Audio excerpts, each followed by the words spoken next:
శ్రీనివాసరావు గారు వారి మరణం నాకు తీవ్రమైనటువంటి ఆవేదన బాధను కలిగించింది. నేను హర్యానా గవర్నర్గా ఉన్నప్పుడు నాకు 2 సార్లు ఫోన్ చేసి నాతో చాలా విషయాలు చర్చించారు. నేను అప్పుడు చెప్పాను, మీరు ఆరోగ్యం బాగా చూసుకోవాలని.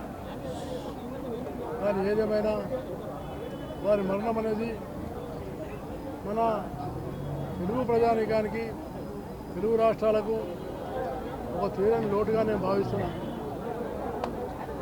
కోట శ్రీనివాసరావు గారు ఒక ప్రముఖ సినీ నటుడే కాదు, ఆయన గొప్ప దేశభక్తుడు, జాతీయవాది. జాతీయ భావం కోసము ఆయన రాజకీయాల్లో వచ్చారు, ఎమ్మెల్యేగా అయినా. సినిమాల్లో కూడా ఆయన నటించినటువంటి ఏదైతే విలన్గా ఉన్నటువంటి పాత్ర ఉందో అది చాలా ప్రజలకు చాలా ఆకట్టుకున్నటువంటి విషయం. అలాంటి గొప్ప నటుడు, నాకు ఆత్మీయమైన మిత్రుడు. ఆయన రాజకీయ రంగ ప్రవేశమైనప్పుడు నేను ప్రముఖమైన పాత్ర వహించి చంద్రబాబు నాయుడు గారితో మాట్లాడి ఆయనకు ఎమ్మెల్యే టికెట్ విషయంలో మాట్లాడినప్పుడు చంద్రబాబు నాయుడు గారు పాజిటివ్గా స్పందించినారు. ఆయన ఎమ్మెల్యేగా కృష్ణా జిల్లా విజయవాడ ప్రజలకు చాలా గొప్ప సేవలు అందించినారు. ఆయన మరణం పట్ల నేను ఆ యొక్క ప్రగాఢమైనటువంటి సంతాపాన్ని తెలియజేస్తూ ఆయన ఆత్మకు శాంతి కలగాలని, అలాగే వారి కుటుంబం కూడా ఈ యొక్క పరిస్థితులు తట్టుకోవడానికి కావాల్సినటువంటి శక్తినివ్వాలని నేను భగవంతుని ప్రార్థిస్తూ కోట శ్రీనివాసరావు గారి మరణం తెలుగు ప్రజలకు, 2 తెలుగు రాష్ట్రాలకు తీరని లోటుగా భావిస్తూ జాతీయవాదులు, జాతీయ సంస్థలకు కూడా ఆయన మరణం ఒక గొప్ప లోటు అని నేను భావిస్తూ ఉన్నాను. కోట శ్రీనివాసరావు గారు అంటే నటనకి కోట ఆయన చేయని క్యారెక్టర్ అంటూ లేదు. ప్రతి క్యారెక్టర్లోనూ ఆయన సొరకాయ ప్రవేశం చేసి ఎంత ఇదేవాడు.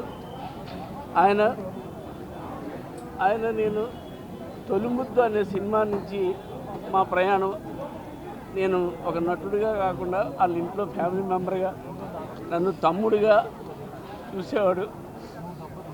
అసలు నటుడు అనేవాడు నవరసాలు పోషించడం చాలా కష్టం.